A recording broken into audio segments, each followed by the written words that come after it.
I'm here with Melanie Bartelme of Mintel, Jonathan Deutsch of Drexel Food Lab. They're here to tell us all things trends. I'm really glad that you guys are here. Thank you so much for taking the time out of your busy schedule. Thank you for having us. Yes. Great to be here. Yeah. All right, so let's get into it. Trends. Awesome. Trends for 2022. We're at the 2022 Summer Fancy Food Show. What are you seeing? Gosh, what are we not seeing? I feel like it's been sort of a building up. We were just talking about this, of some of the things that we were seeing before.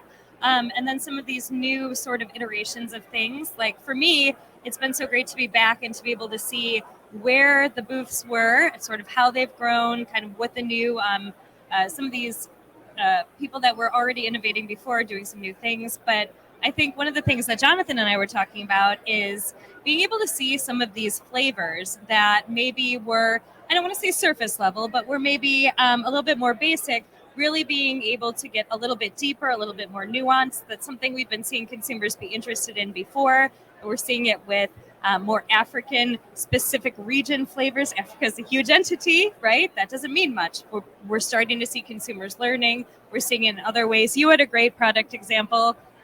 Yeah, so, I would say the big change is, first of all, I agree with Melanie. There was sort of like pent up supply of great products and great trends over COVID. I think we've seen it with our clients at the Drexel Food Lab. Like lots of people had ideas. They were sitting on them, but they were busy with work and travel and kids' school. And then they had this strange gift of time, and a lot of them used it, and we're seeing that. And definitely a lot more nuance. So if, for example, if bear beret from Ethiopia was something we saw in the past as like, oh, there's a lot more general awareness of this among US consumers, now we're seeing an entrepreneur with 5 varieties of bear beret. So it's going a lot deeper, right? We're seeing not just really good artisanal hoisin sauce, but here's a Vietnamese hoisin sauce, which is different from a Chinese hoisin sauce, and this is where you use each. And I think for years, food entrepreneurs have been sort of discounting the American consumer as like, well, this is how I make it at home, but this is what I'm going to do for the mass market U.S. consumer. Because they don't have that. They wouldn't appreciate it. Yeah. They don't like over spicy. Yeah. Let's add sugar. Make it sweet. Yeah. But I'm actually starting to see, thank God, a little bit more respect for the consumer of actually caring about what they eat and being ready to like have some spice and have some funky fish sauce and have some fermentation and like, yes, we can handle it. We actually want big, bold, delicious flavors. And I think it's exciting that the supply side is beginning to respect that. Yeah, and just sort of building on that too, I think that it all ties in really well with what we're seeing with consumers during the pandemic, leaning more toward at-home cooking. And then first, because they had to not be able to go to restaurants. And now, still thinking about that balance about, when the dollar is tight as well, being able to take some of this sort of experimentation that they would have had in restaurants, learning about maybe some of these more specific varieties of these different spices, sauces, all of that, all the different cuisines, and then being able to take that home and feel like maybe they're more empowered and more interested in sort of recreating that. We know consumers are interested in restaurant-style food at home. We see so many restaurant brands here, kind of going into sauces, the Carbone, and Tom Colicchio has one, all of these different things. So I think all of that ties in really well with helping the consumer really experience at that higher level all of these different flavors and being able to do it in a way that they feel confident in, because the way that they're prepared and the way that the companies are explaining the different usages. In the sambal example, I can't remember the name of the company offhand, but they have a couple of different kinds, and they're saying this one is to use with rice. This one's all around cooking. This one is for this. It just really helps shortcut that for the consumer, because that was the barrier. There are all these great flavors out there, but what do I do with it? And now, because they have more knowledge and because they did have the time to maybe hone up their cooking skills, we're getting busier again. We're all here being busy. But now we've got this opportunity to take some of that and implement it at home in these ways that are convenient, but also give us that agency to really be creative with our food and drink.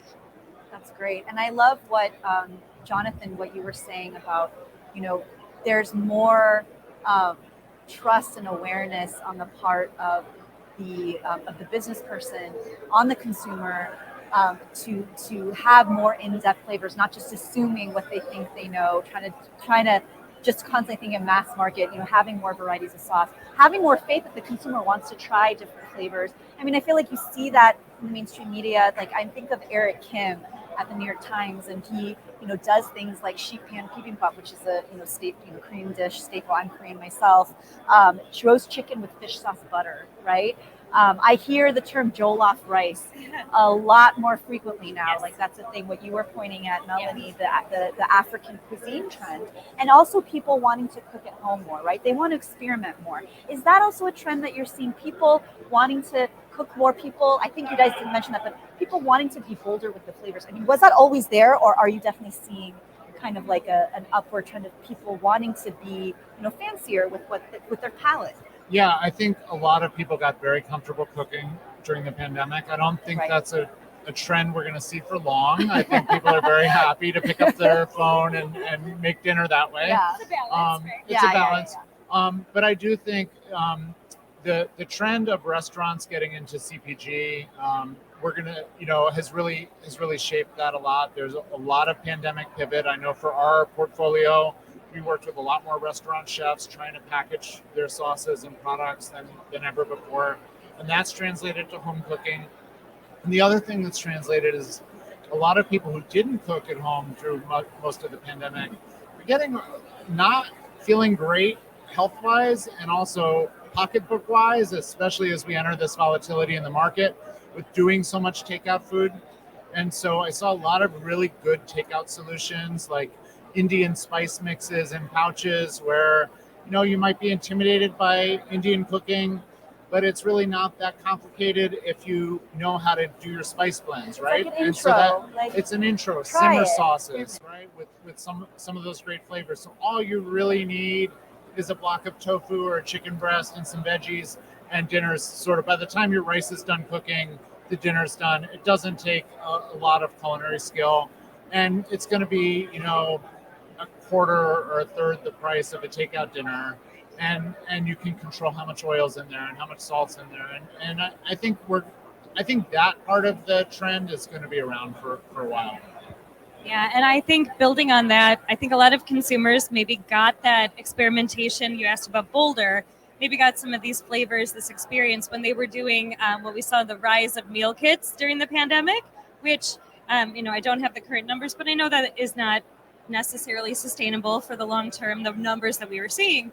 But having that ability, like you were saying, Jonathan, to take some of that, have that ease of preparation, have that experience to say, I know how to do this because now I've done it. I had a sauce, I had a spice blend, I could recreate this. And I do think that helps build that appreciation for Boulder, and the fact that if we are saving money and we're doing this more often instead of getting takeout, then we want something different. We want something that is going to feel special from one day to the next. So you want to have this option for today, that option for tomorrow, do that global exploration, but you're still, again, doing it in a relatively risk-free and safe way.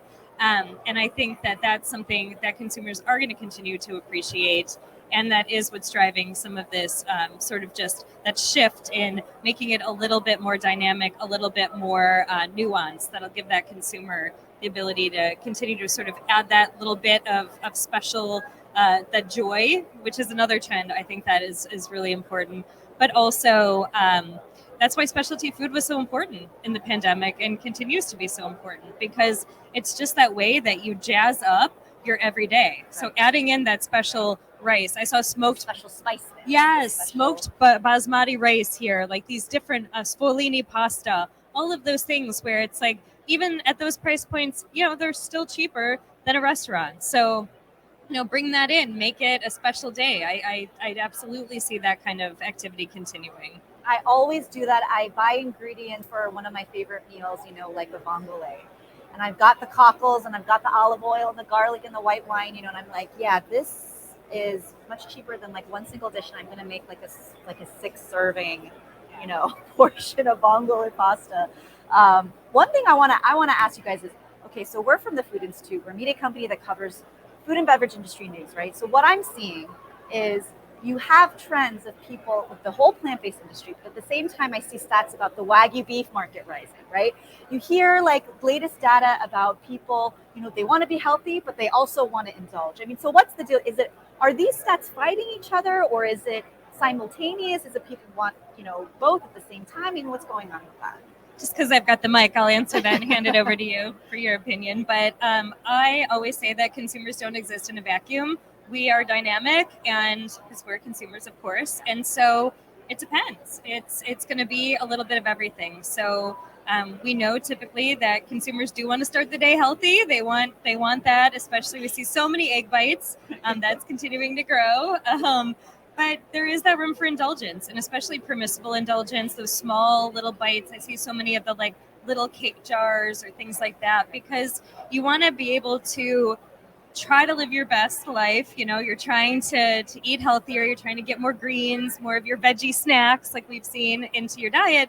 But you also want to soothe yourself. And we're still living in anxiety. We still need that comfort. There's an amazing pot pie company over in the New York area. They're out of, I think, Brooklyn. And they're small, so you can have that comfort, but you can do it in a permissible way. So I think we need both. We need room in our lives for everything. Yeah, another trend that we're seeing at the show is food as medicine, and I think that really hits at what you're saying. So, and a lot of very specific products, right? Smoothies for perinatal and postnatal, fermented teas for gut health. So I think what people are trying to do in many cases is not just have delicious food, but have everything they're eating on the health side of the equation have some function, right? So they're not just having an iced tea, they're having a probiotic iced tea. They're not just having a smoothie, they're having a perinatal smoothie for their health. And then, excuse me, and then, sure, later in the day, when they hit the dark chocolate, you had a bad day, you had a long, hard day. Right. It's hard to stay. Because food is medicine, food is health, right? And I think people are being a lot more intentional about it. You're absolutely right. I don't think the plant-based meat market has really taken a huge chunk out of the conventional meat market.